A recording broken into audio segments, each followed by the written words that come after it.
Olá, seja muito bem-vindo a mais um O Varejista. Eu sou o Rodrigo Maia e, como sempre, a gente traz uma diversidade muito grande de assuntos aqui, obviamente no que diz respeito ao varejo, consumo, distribuição, hospitalidade, empreendedorismo, ambiente de negócios, e hoje é um assunto que eu gosto muito de conversar.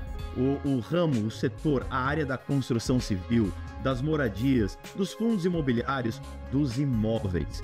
E a gente tem visto em São Paulo, em diversos bairros, um boom de determinados apartamentos, estúdios, apartamentos compactos, de um dormitório, e tem muita coisa para a gente conversar. No que diz respeito à moradia, falando de varejo, de venda mesmo, no que diz respeito a investimento, imóvel, fundo imobiliário, a vocação de terrenos, por exemplo, esse lugar é mais comercial, esse lugar é mais residencial, ou esse lugar é um residencial para moradia, ou quem vai comprar é mais investidor. Ou seja, muitas são as variáveis desse setor, e por isso que eu trouxe aqui Jorge Cury, que é fundador da incorporadora Human, para conversar com a gente a respeito disso. Primeiro de tudo, Jorge, brigadíssimo pela sua presença e aceitar o nosso convite. Obrigado, Rodrigo. O prazer é meu. Começando dessa introdução que eu fiz aqui, o que está acontecendo em São Paulo? Todo lugar que você anda, a gente sabe que tem plano diretor. Por favor, me corrija se eu tenho alguma informação desatualizada, mas o plano diretor tem algumas metragens que você precisa ter em alguns prédios, né? Você coloca edifícios aí com 3, 4 dormitórios, que por obrigação tem que ter os estúdios, sim, e também tem que ter as lojas embaixo, ou seja, um comércio ali embaixo, tem algumas obrigações. Mas, claramente, eu vejo nos últimos, vai me corrigindo, 2, 3 anos, talvez 5, é um boom muito grande do que você chama de compactos. Conta para mim o que está acontecendo em São Paulo. Bom, basicamente o plano diretor é uma matriz que regra a possibilidade de usos e potencial construtivo dentro da cidade de São Paulo. A gente teve já dentro de um movimento de mais de uma década a mudança do plano diretor no sentido de privilegiar potencial construtivo, principalmente em zonas de eixo, tá? E isso traz um benefício muito grande para ativos compactos, para alocação. Então a gente viu uma quantidade muito grande de lançamentos, de fato um produto que vai continuar no mercado. Não vejo um produto que tenha uma escassez imediata, e também acho que tem muita demanda, entendo que tem muita demanda por esse produto ao longo dos próximos anos. A grande questão é qual a característica do ativo imobiliário que vai ser resiliente. Uma quantidade muito grande de lançamentos, muitos ativos de fato vão ficar à margem, e a rentabilidade do investidor não vai chegar dentro da expectativa que ele tinha no momento da aquisição. Então esse é um ponto muito importante para entender. Isso que você falou me traz o seguinte questionamento. Existe e aí eu vou te fazer a pergunta se é um mito ou se é um fato, e um mito no sentido de não ser verdade, a famosa história, não, você compra imóvel, fica tranquilo que é um investimento garantido. Eu tenho 41 anos aí, e eu escuto isso desde a minha infância. Olha, compra imóvel que vai dar tudo certo. É mito ou é verdade? E eu pergunto isso contextualizado a esse boom que você está citando. Rodrigo, qualquer tipo de investimento, seja imobiliário, seja no mercado de ações, ele precisa de conhecimento, ele precisa de informação. Obviamente que um imóvel, de uma forma geral, à medida que a cidade se expanda, ele tende a ter um crescimento, uma valorização imobiliária. Mas o investidor qualificado, ele tem que ser muito bem assessorado nesse sentido, de entender exatamente qual a localização, qual o nível de oferta da região, se o produto ele é assertivo, se é um imóvel que ele é adequado para 19 metros quadrados ou 27 metros quadrados. Escuto muito isso, 19 ou 27, quanto menor, melhor. Não, isso é uma tese que hoje já não existe mais. Isso existia há 5, 10 anos atrás, porque tudo que era lançado, de fato, era absorvido pelo investidor. Hoje não, hoje existe uma especificidade. O usuário final que dita. A gente vinha numa camada muito forte de incorporar projetos e vender para o investidor. Mas a gente precisa combinar com a ponta principal, que é o usuário, quem vai alocar esse ativo. O que esse usuário está predisposto? Ele vai fazer, ele vai dormir simplesmente no ativo imobiliário, ele vai trabalhar. Então, para isso, a gente precisa de uma série de premissas, e o investidor, felizmente, cada vez mais qualificado, já entendeu isso, para se posicionar bem no ativo. Mas respondendo a tua pergunta em termos de valorização imobiliária, quando a gente tem um posicionamento muito bem acertado, quando a gente entende que tem polos geradores de demanda, que existe uma área em crescimento, existe uma expectativa de 8 a 12% de valorização imobiliária ao ano. Isso é muito forte. 8 a 12% ao ano. Tá. Com a taxa Selic como está, isso é bom ou isso é ruim? Isso é muito bom, porque, de fato, na verdade, a análise da taxa em relação à valorização imobiliária é uma outra frente. Mas se você considerar que o ativo, vamos fazer uma média em 10% ao ano, uma renda passiva, que aproximadamente 12% ao ano, sim, se capitalizando um pelo outro, vai ter uma taxa muito superior à Selic. que a Selic você ainda tem a tributação de 20%. Então, 15% ao ano, você está indo a 12% de rentabilidade. Então, o investimento em ativo imobiliário também é mais interessante do que a renda fixa nesse sentido. Já vou chegar no imóvel físico e no fundo imobiliário. Antes eu quero entender um pouquinho mais desse mercado, porque quando eu vejo esse boom muito grande dos compactos, como você falou, e você falou muito bem da questão dos ativos, o que eu quero entender é, hoje, pelo que você tem de conhecimento do mercado, quem está comprando esse imóvel, está comprando mais para investimento e futura locação ou até revenda, ou você entende que hoje é o cliente final que está comprando mais esses compactos? Já eu vou falar de alto padrão, vou falar de luxo e dos 3 e 4 dormitórios. Vou me ater mais um pouquinho aos compactos. O compacto ainda tem uma tendência de locação de curta temporada. Tá? Isso pode mudar, pode ir para média, longa, mas ainda é muito forte na curta temporada. Então, aquele usuário que quer praticidade, ele quer ficar muito bem localizado, ele quer eventualmente poder trabalhar no apartamento dele. Aí a gente vai na tese também da metragem, que o usuário que está disposto a trabalhar, ele que pretende trabalhar num ativo, dentro do apartamento, ele não vai ficar num apartamento, muito dificilmente ele vai conseguir ter uma qualidade de vida trabalhando num apartamento de 17 metros quadrados. Difícil. Então a gente já muda isso para um 7,5, para um 30 metros quadrados. Esse usuário também está disposto a pagar uma diária média de locação superior, caso você entregue para ele um memorial descritivo melhor. Então, isso também diferencia muito a qualidade do investimento imobiliário. Agora, você imagina o seguinte, dentro de uma bolha, né, que eu ouço muito falar, eu não entendo bolha dentro do mercado de compacto, porque a gente tem que analisar, da mesma forma que a gente analisa também o mercado de 2, 3 e 4 dormitórios. Quais são os lançamentos? Quantas unidades foram lançadas a mercado e quantas são absorvidas? Qual que é a localização dos lançamentos? Né? Qual que é a demanda? Qual que é o polo gerador de demanda? Então, quando a gente entende em que ponto que você está nessa curva dos compactos, você consegue ter uma posição qualitativa e defensiva em qualquer ciclo econômico. E aí, independente do ciclo ser positivo, onde todos ganham mais, no ciclo negativo você tem resiliência. Porque os outros compactos em tese genéricos, que não tem um memorial descritivo de alto padrão, que não tem uma assinatura autoral de arquitetura, que não tem uma preocupação com o bem-estar e com a resiliência do produto, esses fatalmente não vão trazer a rentabilidade que o investidor imagina. Mas é legal que você está dizendo isso para a gente falar de padrão de classe social, localização, geolocalização mesmo, né? Então, quando você entende que é um imóvel de alto padrão, com memorial descritivo, com essa questão da arquitetura direcionada, como você mencionou, qual que é a leitura? É por região? É por bairro? Sim. Como é que isso funciona hoje para você nessa área dos compactos? Porque eu sei que você se posiciona hoje como incorporadora no mercado de alto padrão. Então, eu queria só entender um pouco como é que você se posiciona nisso e o que tem a ver, quais são suas escolhas desse posicionamento. Sempre o que a gente pode agregar dentro de um projeto imobiliário. Então, praticamente que o nosso foco é 100% na qualidade dos ativos, não só simplesmente na característica do produto, mas tem toda uma esteira também de relacionamento que é muito importante para o seu investidor. Então, o MAN já nasce com um nível de governança e uma operação para atender o investidor nesse sentido. A gente olha para bairros que têm polos de demanda muito fortes e muito consolidados e que têm potencial de crescimento. A gente tem bairros que são muito conhecidos em São Paulo, mas que já atingiram um teto. Então, o potencial de resultado, de retorno do investidor é muito baixo. Então, por isso que é muito importante fazer a gestão da carteira de investimentos imobiliários da mesma forma que é feita uma gestão da carteira financeira. Você precisa constantemente olhar o produto no mercado, entender exatamente os movimentos e para isso que a incorporadora existe, para oferecer ao investidor todas as informações, estatísticas e perspectivas de um bom produto e uma boa posição no mercado. Ou seja, quando a gente pensa nos investidores hoje, pensando nesse mercado de compactos, eles estão atrás de imóveis que tenham, vamos chamar assim, um padrão de excelência mais interessante do que uma coisa mais genérica. Isso é um fato, isso é um dado que você traz. Não, isso é uma tendência. Eu entendo que o mercado mudou. O mercado, há 5 anos atrás, há 3, 5 anos atrás, era um mercado que o investidor simplesmente olhava para o RDNA, que é uma referência de Booking e Airbnb, em termos de diária média de locação, estabelecia essa diária média de locação e dividia pelo valor investido. Então, assim, você tinha uma referência ballpark genérica da rentabilidade em cima do ativo. Isso não é uma realidade. Isso não vai acontecer de regra. Então, o investidor, ele hoje está muito mais qualificado. Ele entende que quando ele investe um pouco mais no ativo de padrão, ele tem não somente a resiliência do posicionamento desse ativo em momentos de baixa, de muita oferta, porque, obviamente, o usuário vai preferir ficar num ativo de alto padrão a ficar num ativo genérico. Por que ele vai preferir? No sentido, estou falando de investimento mesmo. Claro.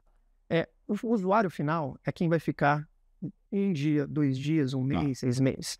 Então você imagina se eu te ofereço 2 ativos. Ofereço um de 19 metros quadrados, Tá. genérico, sem nenhum benefício, um memorial descritivo que não é de alto padrão, uma arquitetura que não é autoral. Ou seja, a questão sensorial, a questão de qualidade de Experiência mesmo. experiência. Aham. Então, isso é muito inferior. Então, a probabilidade desse usuário voltar para esse ativo é muito pequena. Ao passo que quando você tem um ativo de alto padrão, um memorial descritivo de alto padrão, ele vai estar tão satisfeito, a experiência dele vai ser tão positiva que automaticamente a taxa de ocupação desse condomínio, desse ativo, vai ser maior. Superior. Por consequência, a rentabilidade maior. Então, eu entendo que nesse novo mercado, que mudou completamente agora, os investidores que estão se antecipando, entendendo que investir em ativos com memorial descritivo de alto padrão, bem localizados, é uma forma inteligente de uma posição resiliente e com mais rentabilidade.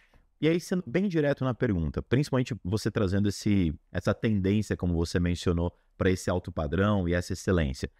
Fundo imobiliário ou o imóvel em si? Hoje, como é que você enxerga essa diferença? Se você puder explicar, assim, razoavelmente a diferença para quem ainda tem alguma dúvida, explica, por favor, e me diz o que você entende como tendência.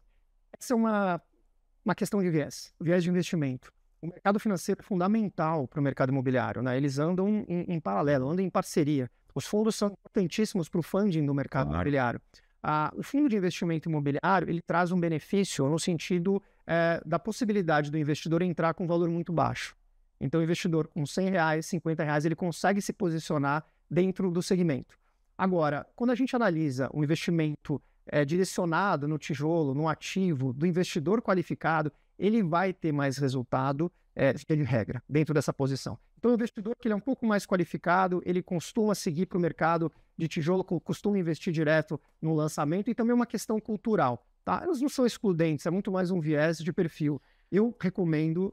o tijolo. Eu recomendo a todo investidor buscar informação e tomar a decisão por conta própria. Premissa. Mas eu tenho a sensação de que à medida que ele tenha mais informações, ele consiga direcionar para os ativos. E você vê hoje uma diferença, claro, não é um dado que eu estou te pedindo exato, mas assim, você vê alguma diferença percentual de investimento? Olha, se eu invisto X no fundo imobiliário, se eu invisto Y, o mesmo X no fundo tijolo, vamos chamar assim no tijolo, qual que é a diferença que você vê hoje de mercado? Você consegue mais ou menos traçar isso? Eu posso falar isso pelos nossos produtos. A gente acaba de entregar um projeto que é o Casa Genebra, um produto que a gente fez em parceria com a TG Core, que é um fundo de Goiânia, um fundo que tem aproximadamente 30 bilhões sob gestão.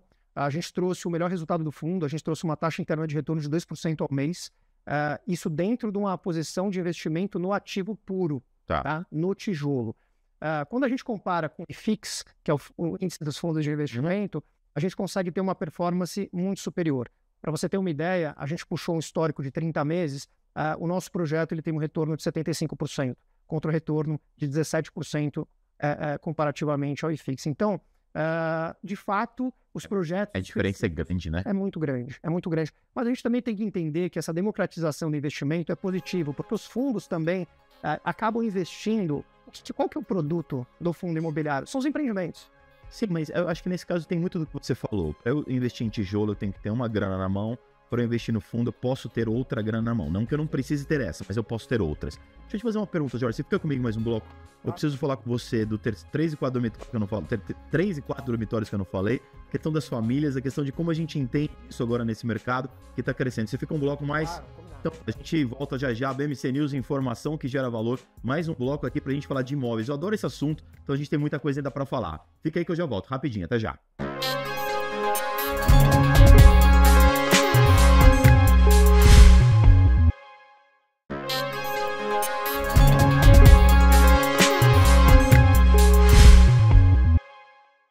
Voltamos aqui com o varejista para a gente continuar falando de imóveis, imóvel no tijolo, fundo imobiliário, tendências, os compactos. E agora chegou a gente falar dos maiores, né? Porque senão só ouviu o primeiro bloco inteiro a gente falando de compactos. Compactos eu estou entendendo estúdio e um dormitório, correto? Exato.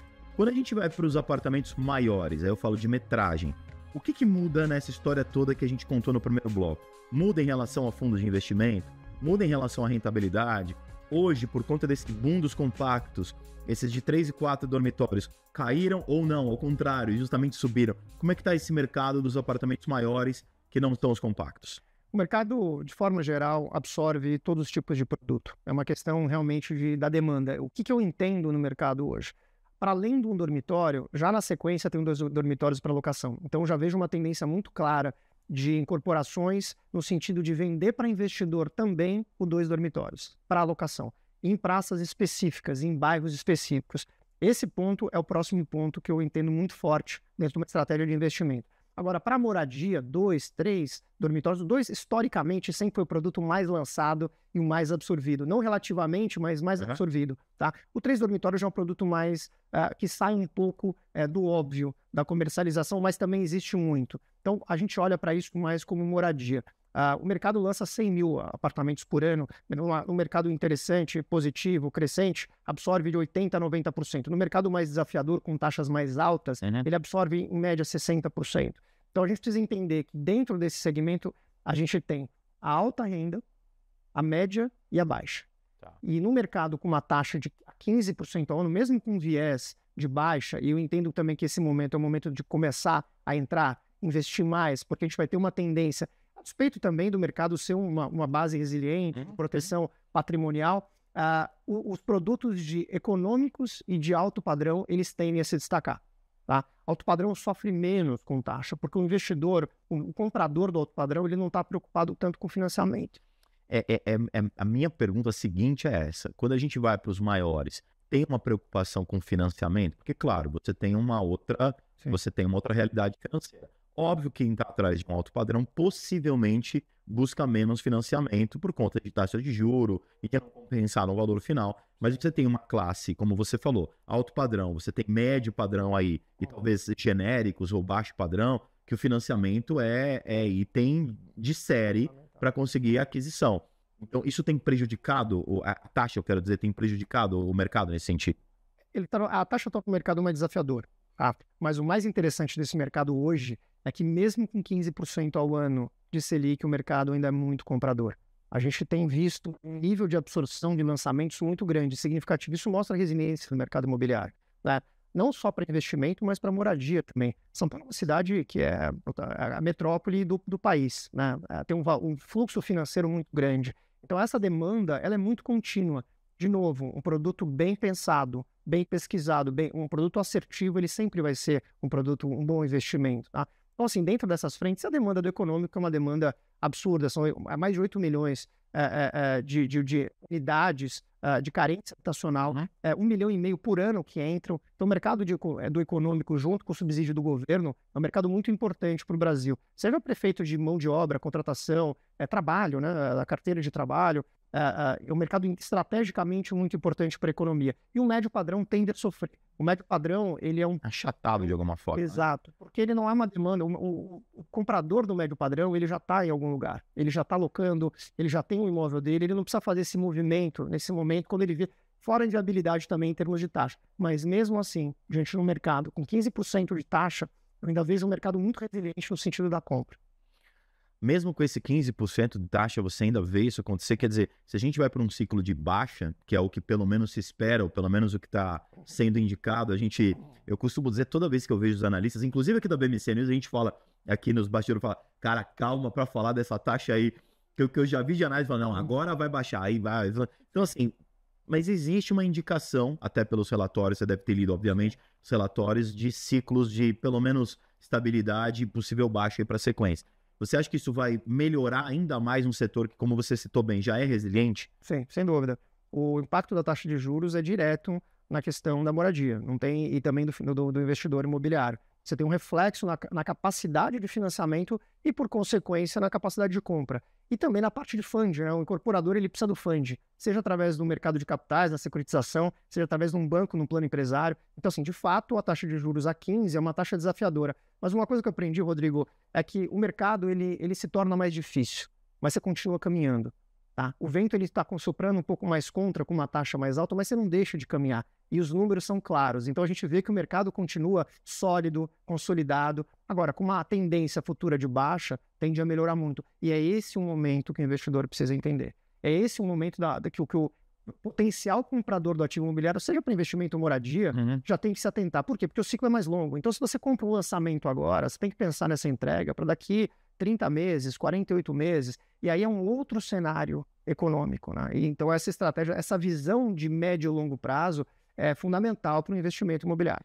Esse boom porque no primeiro bloco a gente falou dos compactos, agora a gente falou um pouquinho dos maiores.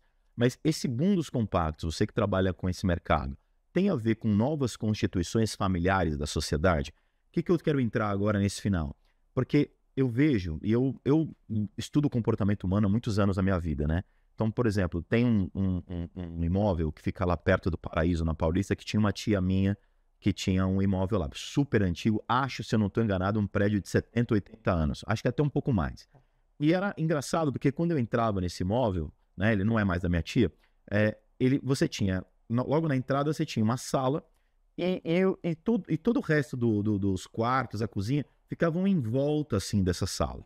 E aí, o posicionamento onde ficaria o sofá e uma eventual mesa de televisão, quem senta no sofá consegue olhar toda a casa. Então, aqui é um quarto, aqui é outro quarto, aqui é a cozinha, aqui é a área, aqui é o banheiro. Eu lembro certinho do apartamento, assim. Então, tinha uma constituição comportamental, inclusive, talvez até patriarcal, no modo de fazer uma planta.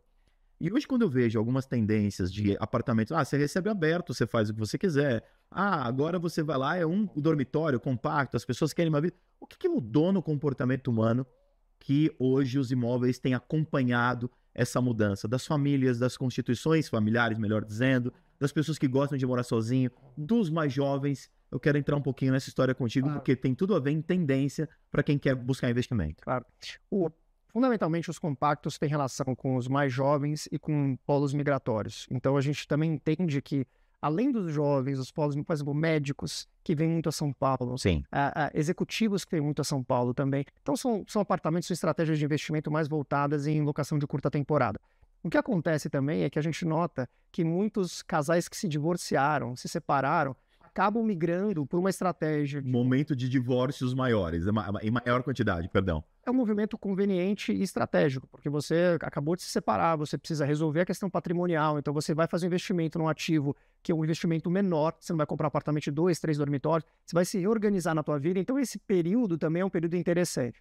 E quando você fala sobre planta, é muito interessante a área de convívio, né? A gente vê um desenho de mais área de convívio, seja no 2, 3 e 4 dormitórios, né, para justamente trazer a família, trazer as pessoas para perto, né, e dormitórios e áreas íntimas um pouco menores. Mas também, como você falou, é muito uma característica de perfil. Quem compra apartamento vai querer projetar de acordo com a sua identidade. Isso. No final do dia, você quer se reconhecer. E é por isso que os ativos de alto padrão trazem esse reconhecimento. Justamente para que você consiga ter a sua identidade onde você vai estar, é mais ou menos isso? Exato, a arquitetura ela é autoral.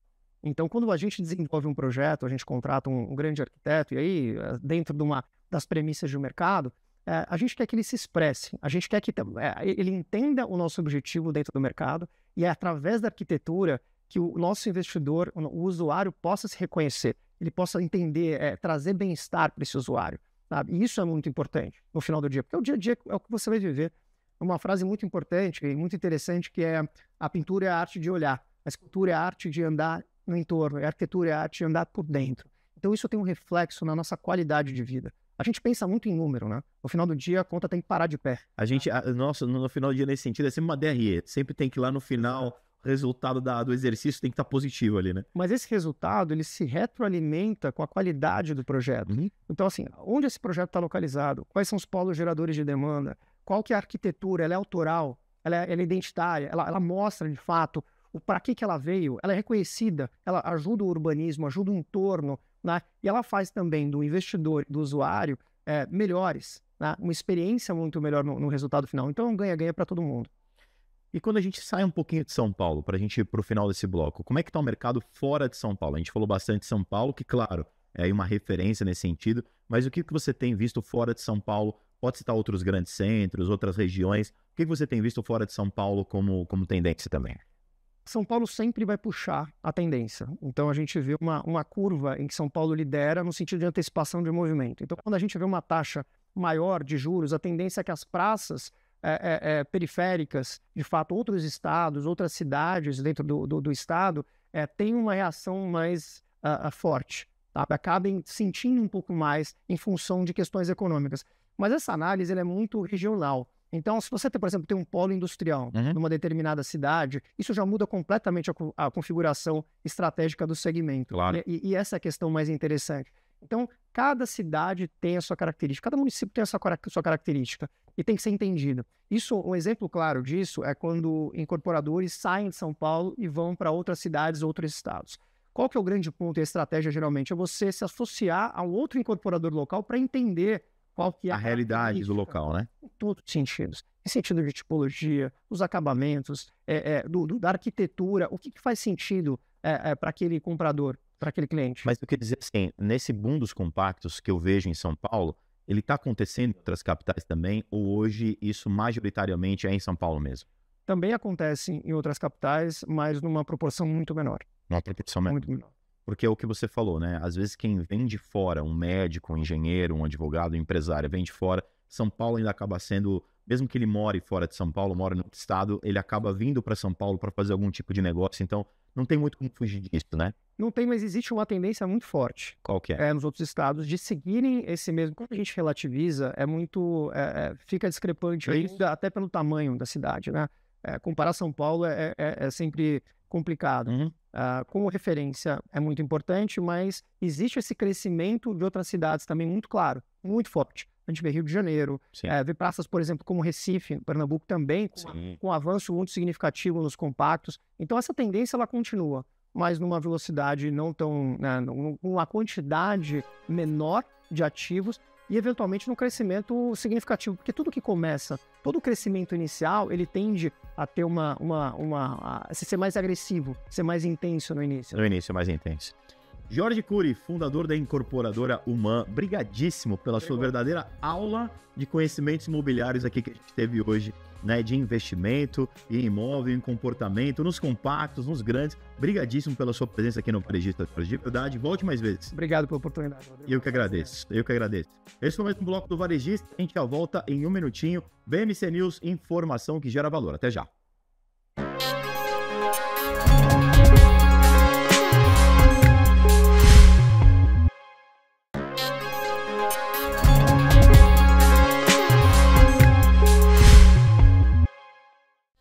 Voltamos com o Varejista e a gente sai do setor dos imóveis e vai para um setor deliciosamente gostoso de falar. Bom, você deve estar pensando, vai falar de comida? Não. Vai falar de brinquedo. Brinquedo, isso mesmo. A gente está numa era digital em que as pessoas, no caso as crianças, os adolescentes, por que não alguns adultos, têm, por exemplo, preferido talvez os brinquedos digitais? Ou será que a gente ainda tem a tendência forte dos brinquedos tradicionais, aqueles colecionáveis?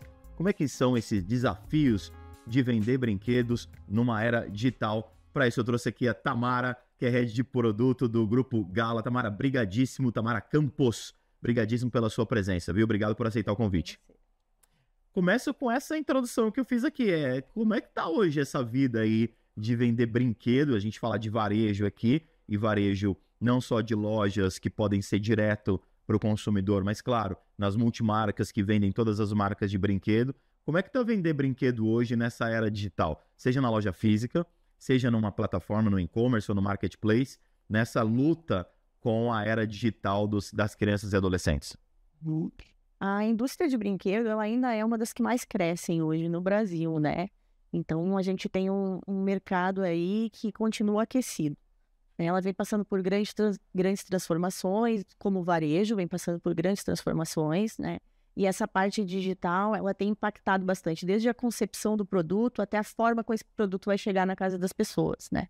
Hoje, o índice de compra através do e-commerce, ele já é superior à compra na loja física, né? Mas como chegar nessas pessoas, como fazer esse produto ser interessante? Hoje a gente tem uma geração que é totalmente nativa digital, essas crianças de hoje, né? Como fazer com que esses produtos tradicionais continuem sendo atrativos para esse público?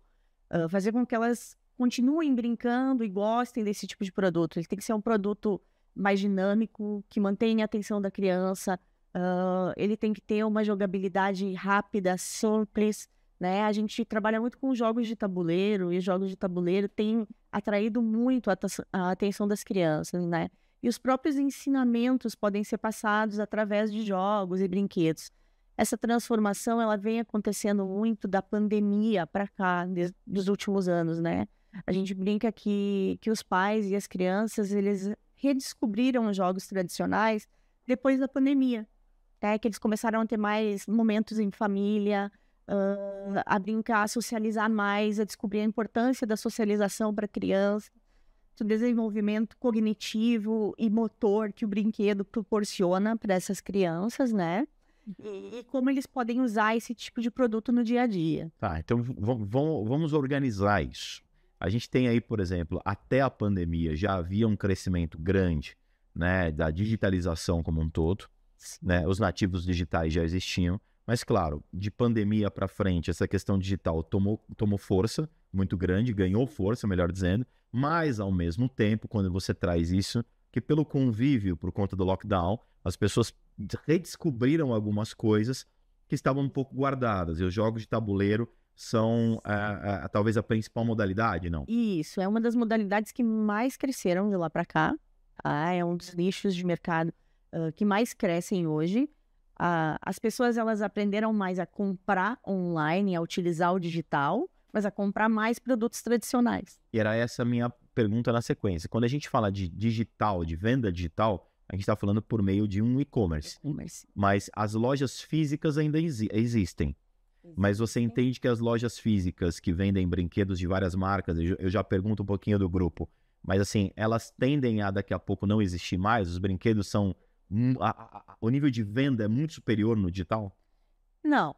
As lojas físicas, elas vão existir. Elas vão coexistir. O online e o físico, ele vai coexistir sempre, na minha opinião, né? As lojas físicas, elas são extremamente importantes, principalmente na parte infantil, porque elas promovem uma experiência diferente para a criança. Quanto mais elas promoverem essa interação, essa experimentação para o consumidor final, mais ela vai atrair esse consumidor, tá? Porque o brinquedo, ele é um produto que ele tem muitas camadas para atingir. Ele tem que conquistar desde o pai, a madrinha, a avó, até chegar no usuário, que enfim é a criança, né? Porque a criança efetivamente não faz a compra. Quem faz a compra são as outras camadas. O tomador de decisão é o adulto. É o adulto, né? Em grande parte a mãe, né? Ainda, né? Hoje em dia. Então, todo esse contexto online, toda a comunicação, ela tem que atingir uma outra camada que não é o usuário final, né? Então, essa comunicação ela tem que ser bem pensada, ela tem que ser bem estruturada, e a concepção do produto em si também, porque o produto tem que chamar a atenção de ambos, né? E como é que, que tipo de produto hoje o grupo de vocês faz, né? São brinquedos tradicionais, vocês estão nos dois ambientes, como é que vocês se posicionam hoje? Hoje, nós somos uma das empresas líderes no mercado no setor de board games, né? Jogos de tabuleiro. A gente trabalha com puzzles, vinil para bebês também, bolhas de sabão, né? É incrível como uma bolha de sabão, ela tem um mercado aí. É mesmo?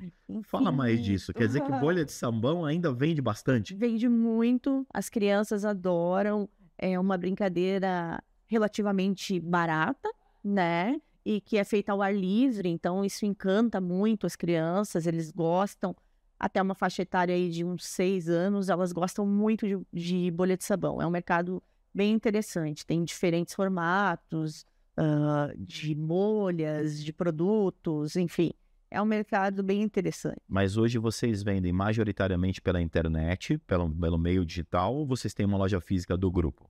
Não, a gente não vende, a gente é indústria, a gente passa para os nossos clientes fazerem essa venda, né? Mas a gente está em grandes magazines, em grandes redes de brinquedos. Vocês não têm uma perspectiva de virar um D2C, por exemplo? Não, no momento não, né? Porque existe um canal específico para venda desse tipo de produto, né? Que é suprido hoje pelos nossos clientes, grandes redes, grandes magazines, lojas especializadas, e o cliente ele vai diretamente nesses canais, né? E a gente tem grandes players de e-commerce hoje que trabalham com os nossos produtos. E o que mais sai é bolha de sabão? Não, o que mais sai hoje é jogo de tabuleiro. E quais especificamente hoje? Hoje, o produto que está no auge no momento é o Show do Milhão. É mesmo? O Show do Milhão hoje no momento... Do querido e estimado por todos nós que trabalhamos em televisão, o Silvio Santos, o Show do Milhão ainda é um jogo de tabuleiro dos que mais saem. Dos que mais saem, né? E a que você atribui isso? É um sucesso do Show do Milhão, né? Do Silvio Santos, ou é um sucesso de um jogo de tabuleiro que gera diversão? Qual que é o ponto que você entende que traz mais que dá essa atratividade ao produto? Eu acho que são ambas, porque ele ensina, ao mesmo tempo que ele diverte. Ele tem aquela questão de unir a família, unir o público, porque o próprio Silvio fazia isso, e com a entrada da Patrícia, ela tá resgatando isso, né?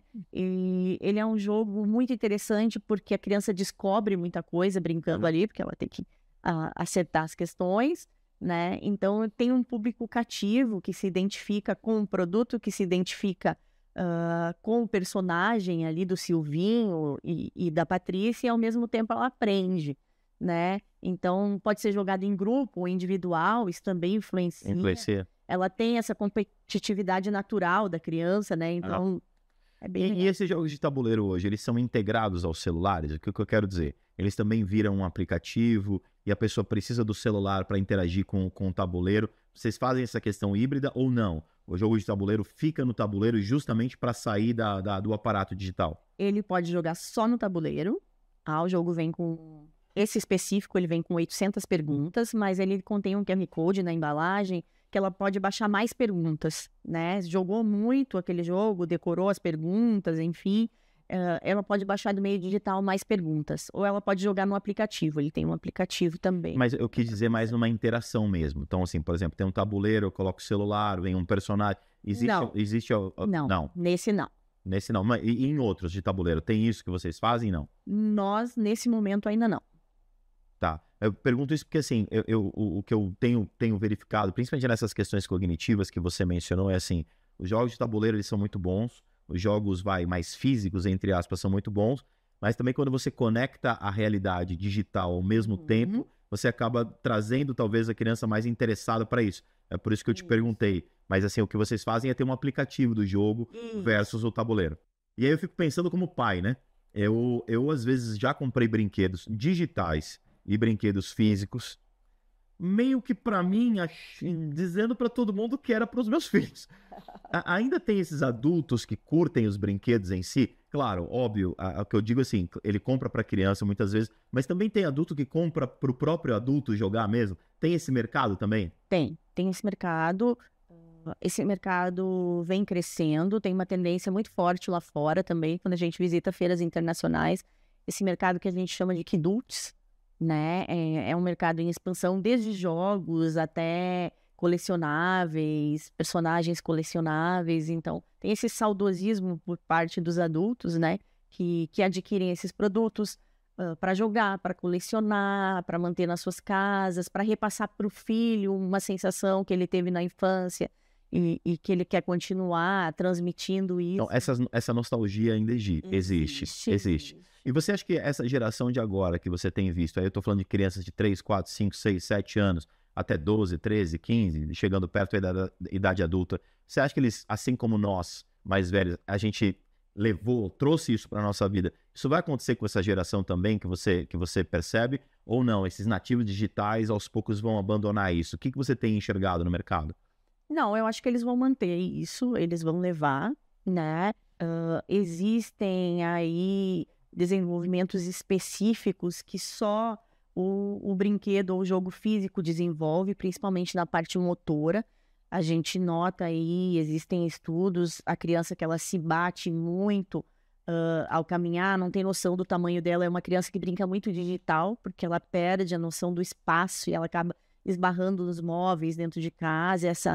Esse desenvolvimento da motricidade fina, ele é muito importante, ele se dá através do brinquedo físico, né? A proibição dos celulares dentro da escola agora também contribuiu para o aquecimento desse mercado, porque até se fala na síndrome da mão vazia, porque elas saíam para o intervalo com o celular na mão, né? E agora elas não podem mais.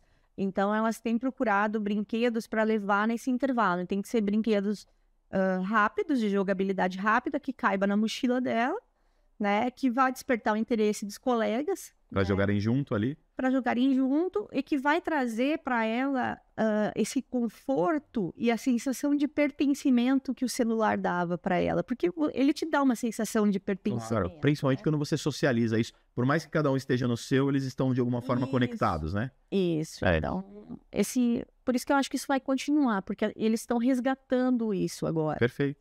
Tamara Campos, muito obrigado. Olha, você que assistiu essa entrevista e que viu esses brinquedos, né, mexeu com o meu coração, né? Principalmente quando você falou do bolha de sabão, eu lembrei, um brinquedo tão simples, né? E ainda tem tanta saída. O Show do Milhão, que é um programa de perguntas, tem vários de perguntas que eu usei a infância inteira. Você pegou alguns pontos bem legais. Esse do Caiu Perdeu, né? A interatividade com a família. Você tá junto ali, ainda é algo que dá para resgatar, talvez, Tamara? Dá, com certeza. E o brinquedo é uma ferramenta para isso. É uma ferramenta para isso, uma ferramenta de aprendizado e uma ferramenta de socialização.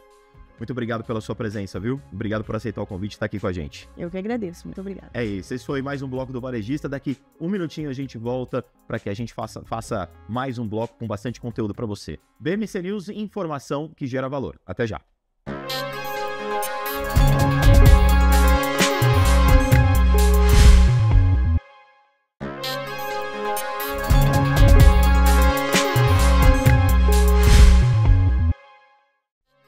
Voltamos com o Varejista e agora a gente vai para o mercado que eu gosto muito, um assunto que eu gosto muito, que é a questão das startups. E um conceito bem interessante que é Startup Studio. E aí eu trouxe aqui o Eduardo Barbieri, que é CEO da Giza, que é uma startup do The Garage, que é esse conceito de Startup Studio. Então, primeiro de tudo, Eduardo, brigadíssimo pela sua presença, por estar aqui no programa com a gente. Legal, Rodrigo, obrigado. Obrigado pelo convite. Estou à disposição aqui para a gente bater esse papo. Primeiro de tudo, normalmente eu faço uma introdução grande, faço um contexto, mas eu já quero deixar a bola contigo. O que é Startup Studio? É um conceito que, pelo que eu entendo, a Giza faz parte, que é a empresa da qual você é CEO. O que é esse conceito? O que você tem para falar para as pessoas? A gente tem um livro aqui que fala desse modelo, a gente já mostra, mas o que você traz para as pessoas de informação direta, assim, numa frase? Aquele famoso pitch de 10, 15 segundos. O que é uma Startup Studio? A Startup Studio é um modelo novo no Brasil que engloba algumas startups desde o início, desde a originação da ideia, a busca por um CEO para tocar essa ideia e colocar ela no mercado. Então ela vai desde a originação da ideia até o exit final, numa possível venda, num possível M&A, enfim. Então o Startup Studio acompanha toda a trajetória da startup do início ao fim. Perfeito. E a Giza, que é a empresa da qual você é CEO, faz parte desse conceito. Exatamente. A Giza é a segunda startup do The Garage, que é esse Startup Studio. E esse The Garage é o conceito, vamos chamar assim, ou é a empresa controladora? Só para deixar É a empresa, é o nome da empresa controladora. E esse livro conta um pouquinho do que é esse conceito que você trouxe aqui para mim? Exatamente. Sabe, que é o playbook? Exatamente. Esse é um livro que conta um pouco qual é o conceito de Startup Studio, que é um modelo até conhecido lá fora, mas no Brasil ainda não é tão difundido. E quando você fala não é tão difundido, está aqui há quanto tempo esse conceito? Eu acredito que no Brasil ele tem um ano e pouco no máximo. Por que ele não é tão difundido? O que ele tem de diferente de uma startup normal? Você falou do acompanhamento, entendi, mas até aí, por favor, corrija se eu estiver falando besteira. Quando a gente pega algumas aceleradoras, você pega, por exemplo, alguns grandes lugares que hospedam essas startups, você pega o Cubo, por exemplo, do Itaú, né? Você pega outros grandes desses lugares mesmo, desses pools de startup, que já não fazem um pouco isso. Eles fazem, mas eles não vão desde o início, né? O Startup Studio, o The Garage, ele vai buscar desde a originação da ideia, identificar uma dor no mercado para começar a desenvolver um produto, escolher um CEO ou de repente esse CEO está trabalhando junto desde o início da ideia para aí sim rampar aí para o mercado. Você está dizendo que nesses ecossistemas que eu citei, a ideia já existe, já está de pé, aí você entra lá com a ideia pronta. Sim, geralmente já tem uma ideia original, alguém que já trabalhou numa viabilização do negócio, enfim, e aí sim essas aceleradoras entram para fazer o negócio estourar, né? E aí, com esse conceito de Startup Studio, pega da ideia mesmo. E como é que dá para saber se a ideia é boa se ela ainda não está formatada? O The Garage, ele faz todo um estudo de mercado da viabilidade dessa ideia. Se essa ideia realmente é factível, se tem mercado, se vai ter dinheiro na mesa para essa ideia ser executável, para ela progredir, para ela rampar, para ela atrair investidores, para se fazer um exit de sucesso lá na frente. Então, o The Garage, ele cuida todo desse planejamento. Você foi um CEO escolhido para a Giza ou você foi já o fundador também? Não, eu fui o fundador. A Giza partiu de uma ideia minha, que aí o The Garage veio de encontro comigo para a gente fazer a ideia fluir. E qual foi essa ideia? Conta pra gente. A Giza, ela é uma aplicação com inteligência artificial que a gente a gente integra na plataforma de e-commerce dos nossos clientes para fazer esses e-commerces performarem melhor.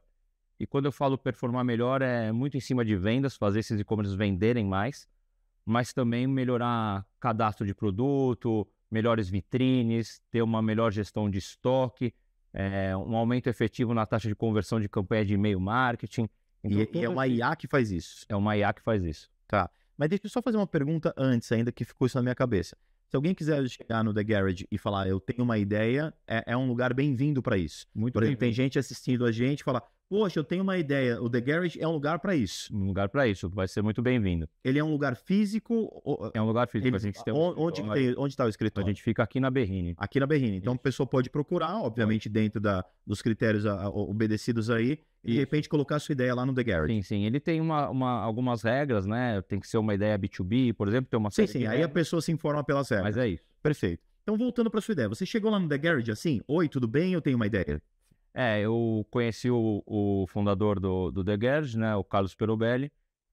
Eu tinha uma ideia e ele queria uma startup com essa veia de inteligência artificial, mais voltada para varejo. Então, a ideia nossa acabou convergindo, se cruzou, e aí a gente decidiu rampar essa ideia e fazer isso juntos, né? E você auxilia os varejistas a vender mais e melhor. Exato. Como é que você se conecta com o marketplace? Você se conecta com o e-commerce da empresa? O que hoje você tem feito mais? Hoje eu me conecto diretamente com o e-commerce das marcas, e a Giza ela consegue cruzar esses dados. Por que eu me conecto com ali a plataforma de e-commerce? Nela eu consigo pegar muitos dados valiosos, onde a minha inteligência artificial, a Giza, ela começa a conectar todos esses dados que a gente enxerga ali na plataforma e começa a gerar insights para o operador. A Giza, a gente costuma dizer que ela é o melhor amigo do operador de e-commerce, é o cara que está com a mão na massa ali fazendo o e-commerce acontecer no dia a dia. E me conta o que é essa melhor amiga? Deixa eu colocar para você a pergunta assim. Muitos varejistas vêm aqui e retratam realmente um cenário difícil, competir Sim. com o marketplace, Sem dúvida. questão de estoque, bom, enfim, todos os desafios de um e-commerce dentro das marcas. Às vezes essas marcas preferem ir para o marketplace para ter menos trabalho, às vezes eles querem ter os dois canais, às vezes eles querem só o e-commerce. É muito variável. Sim. O que é? Me dá um exemplo claro e prático de uma ajuda que a Giza traz para esses varejistas. A Giza, além de todos os componentes que a gente tem dentro da plataforma, a gente tem alguns agentes externos, por exemplo, o agente de clima, que acaba sendo útil ali na ponta, no varejo, né? Então, eu vou te dar um exemplo. A Giza, ela consegue enxergar para você falar, bom, sabia que faltam 10 dias para acabar o inverno e a gente tem 200 casacos estocados aqui? Vamos fazer uma promoção para desovar isso? Aí você pode falar, legal, Giza, vamos sim. Cria a promoção para mim. E ela cria para você em 5 segundos uma promoção para você colocar esses casacos e desovar. Mas ela tem a iniciativa de te dizer que isso está acontecendo. Totalmente. Ela é super proativa. Ela também é reativa. Você pode conversar com ela, mas ela é super proativa. É que a reatividade, a gente já espera de uma IA generativa, né? Sim. De eu fazer uma pergunta e ela reagir. Perfeito. De certa forma, a gente já espera. Agora, quando ela dá o input pra gente, coisa que a gente não pensou, aí começa a ficar mais legal. Totalmente. Ela é super proativa, então ela vai cruzando esses dados, todos esses dados que eu enxergo nas plataformas, então dados de venda, de estoque, de cadastro, de como tá as campanhas, e ela começa a cruzar esses dados. Na medida que ela cruza, ela identifica uma oportunidade e gera informação. Então estoura um pop-up na tela ali do operador, dizendo as ações que ele tem que fazer no dia a dia. Você já está plugado em algum varejista? Já estou plugado em alguns. A gente já tem alguns clientes. E o que você tem visto de resultado nessas operações que você começou? Olha, em pouquíssimo tempo a gente aumenta muito ali a taxa de conversão de campanha de e-mail, então efetivamente a gente consegue aumentar muito as vendas ali de clientes. Tem clientes que já relataram para a gente 40% no aumento das vendas de um mês para outro, depois que começou a usar a Giza. Muito tempo economizado. A grande vantagem da Giza é dar tempo para o operador pensar como crescer, como fazer o e-commerce dele progredir. porque geralmente esse cara é muito atarefado. Eu tenho uma experiência atrás, que eu tive uma empresa de full commerce, onde eu vi o dia a dia do operador ali e é uma loucura. Ele não tem tempo para pensar no negócio dele porque ele tem muita coisa para fazer. Então a Giza acaba otimizando muito esse tempo e fazendo esse cara ser mais produtivo, efetivamente. Você acha que essa é a grande tendência da inteligência artificial? Quando eu vejo uma empresa do varejo, não só do varejo, mas é que a gente está citando o varejo aqui, claro, né? Você tem aí o estratégico, tático e o operacional, né?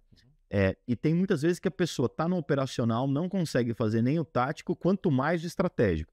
Isso atrapalha o crescimento da empresa. A Giza vem para fazer essa operação toda funcionar, pelo menos na sua cabeça? É exatamente isso. A inteligência artificial, acho que no varejo, ela não vai ser o fim, é claro, mas ela é muito o meio. Ela vai economizar muito tempo em tarefas que você tem que fazer no dia a dia, não tem jeito. Então, a Giza, ela consegue otimizar tudo isso e deixar mastigado do jeito que tem que ser executado efetivamente. O que a Giza tem de diferente se eu pegar, por exemplo, um chat GPT, uma OpenAI, pego e crio um agente e boto nesse agente algumas informações? O que a Giza tem de diferente se eu fizer por minha conta e plugar? Tem algumas diferenças? Tem. A Giza, ela usa a LLM tradicional, claro, mas ela também tem uma inteligência artificial desenvolvida por nós, que ela consegue pegar esses dados, gerar esses insights de venda e ir acompanhando dia a dia ali em tempo real como esse cara vai melhorar. Então, eu citei aqui aumento de taxa de conversão de e-mail, ela consegue montar as bases instantâneas. Então, hoje, num dia a dia no e-commerce, o cara conseguia disparar ali um e-mail marketing no final do dia para a base dele toda, 2. Com a Giza, você consegue disparar 30 e-mails para várias bases segmentadas, oferecendo diretamente aquilo que o seu cliente tem mais propensão a comprar. Ela te dá essa informação. A Giza, baseada num histórico de vendas, enfim, ela pode falar que o cliente que comprou o produto A tem mais tendência agora de comprar esse B. Então, em um clique, você faz a Giza disparar um e-mail com o B para quem comprou o A e aumentar essas vendas, porque é uma recomendação totalmente factível que ela te deu. Acima de tudo, aqui no varejista, que eu gosto é de passar opção para o varejista, que assiste o programa, fala, pensei isso, lá no primeiro bloco a gente falou outra coisa, no segundo bloco outra coisa, tentou mostrar essa diversidade. Então, brigadíssimo demais pela sua presença, obrigado pelas informações. Você em breve está convidado aqui para voltar e trazer mais cases, mais números, para você me dizer assim, o que me interessa muito é sempre trazer dado. Já avisa a tua equipe, olha, trabalhamos 6 meses aqui num cliente, temos esses dados todos de 10 clientes do varejo, me liga e vem para cá dizer, olha, isso aqui aumentou tanto, isso aqui melhorou tanto, esse controle de estoque melhorou tanto. Traga mais dados ainda agora nessa sua operação que só está crescendo, que vai ser um prazer recebê-lo mais uma vez. Legal, obrigado, Rodrigo. A gente está sempre à disposição, o convite já está aceito. Obrigado, tá? Obrigado. Esse foi o Varejista, sou o Rodrigo Maia, aqui na BMC News. Mais um programa para você, tenho certeza que agregou muito valor, porque a gente tem dito, BMC News, informação que gera valor. Até o próximo programa. Um abraço. Tchau, tchau.